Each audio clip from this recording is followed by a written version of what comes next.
আন্তর্জাতিক মানের প্রযুক্তিতে দেখা গেছে বাংলাদেশের সবচেয়ে বড় টি-20 আয়োজন বাংলাদেশ প্রিমিয়ার লিগ বিপিএল। এই বিশাল আয়োজনে মাঠের বাইরে থাকা দর্শকদের জন্য লাইভ প্রোডাকশনের পেছনে ছিলেন dance production and technology TPT. 30টি ক্যামেরা দিয়ে 29 দিনে 34 ম্যাচে মাঠের প্রতিটি মুহূর্ত তুলে ধরতে প্রস্তুত ছিল।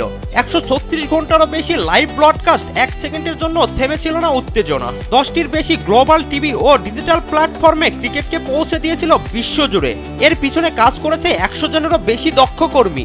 PSL, IL, টি-20, Asia cup, Pakistan Bangladesh টি-20 series সহ আরব আমিরাতের প্রায় সকল ঘরোয়া ক্রিকেটের দায়িত্বে ছিলেন এই কোম্পানি।